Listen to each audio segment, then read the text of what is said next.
Volume 1, Chapter 27, Joint Action in New England, the Pequot War. It was characteristic of the New England colonies that their first exercise in united action came in a joint slaughter of Indians, specifically the Pequot War of 1636-37. The Pequots, who were the dominant tribe in the Connecticut area, had had difficulty with the Dutch in Connecticut and were therefore eager at first to welcome the English colonist. Unfortunately, Lieutenant William Holmes, commanding the first English settlement, the Plymouth expedition to Windsor, started off on the wrong foot. In late 1633, he purchased the land from dissident Sachems, whom he had brought back with him and who had been expelled by the Pequots. Another unfortunate incident was the murder by the Pequots of a drunken Virginia sea captain named Stone in the summer of 1633, in the mistaken belief that he was Dutch. Yet the following year, the Pequot Grand Sachem, Sassacus, made with Massachusetts Bay a treaty that amounted to surrender to white wishes. The English were to be allowed to settle in Connecticut. The murderers of Stone were also to be surrendered to the English, but the latter thoughtfully made no demands for enforcement of this provision. This peaceful state of affairs was disrupted by the murder of a prominent New England trader. In 1636, John Oldham was killed by the Block Island Indians on Block Island in the Atlantic Ocean east of Long Island. Now, there were several things that characterized white treatment of the Indians in North America. One, Indian guilt was always treated as collective rather than individual, and punishment was never limited to the actual individual criminals. Two, the punishment was enormously greater than the original crime. Three, no careful distinctions were made between Indian tribes, the collective guilt being extended beyond the specific tribe involved. And four, surprise attacks were used extensively to slaughter men, women, and children of the tribe. All these characteristics marked the white reaction to the murder of Oldham. In the first place, immediately after the death of Oldham, a party of whites under John Gallup shot at and rammed the unarmed Indian crew that had committed the crime until all but 4 of the Indians were drowned. Of the 4, 2 surrendered, and one of them was promptly thrown overboard by Gallup. But this swift punishment of the actual criminals was, of course, thought insufficient. Governor Vane of Massachusetts Bay quickly outfitted the tough John Endicott with an armed troop to slaughter more Block Island Indians.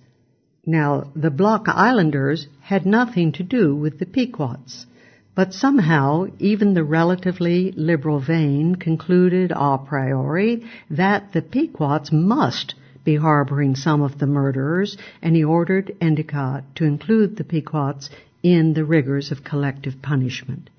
Specifically, Endicott was instructed to massacre every male Indian on Block Island, whether guilty or innocent of the crime, and to kidnap all the women and children. In short, to depopulate Block Island of native Indians. He also instructed to demand from them 1,000 fathoms of wampum and to seize a few Pequot children as hostages for their good behavior.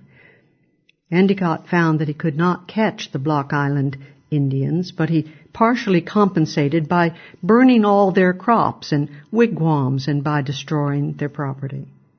Returning from the island, he could not persuade the supposedly ferocious Pequots to fight, but he nevertheless managed to kill some of them and to burn many Pequot crops and wigwams. The Pequots, understandably rather bitter at this undeserved plunder, urged the Narragansett Indians, the leading tribe in Rhode Island, to join with them in warring against the white invaders. The Narragansetts, however, were very friendly with Roger Williams and, under his influence, refused the offer, for which friendship, as we have seen, the Narragansett Grand Sachem was later murdered by Massachusetts.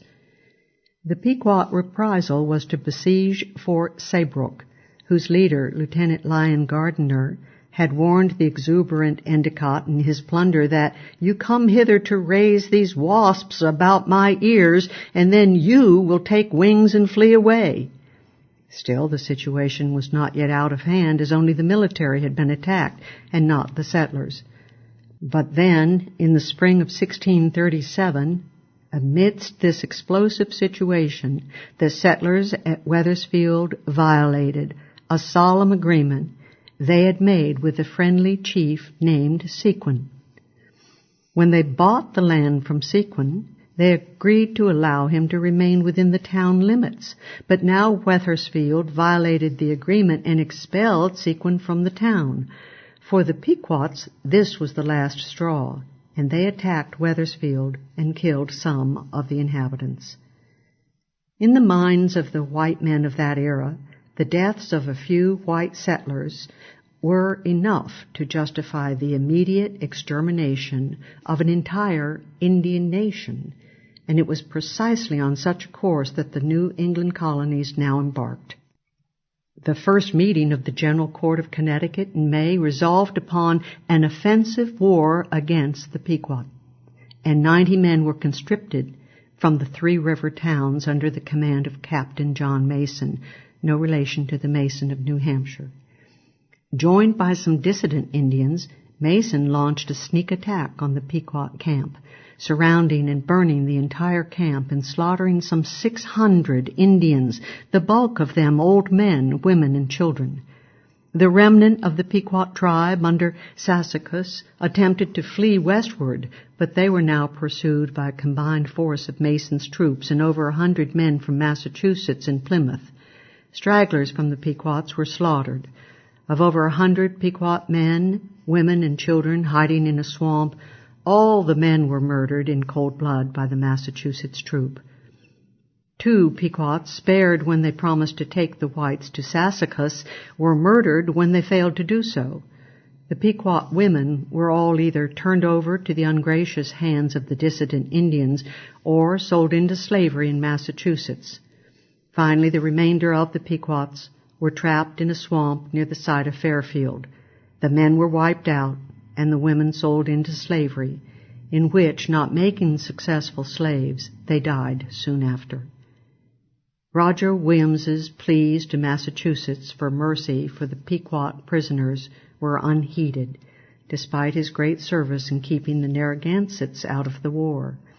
As for Sassacus, he managed to escape across the Hudson, but there the Mohawks, one of the Iroquois tribes allied to the Dutch and English, killed him and sent his scalp back to Boston as a token of their friendship with the English.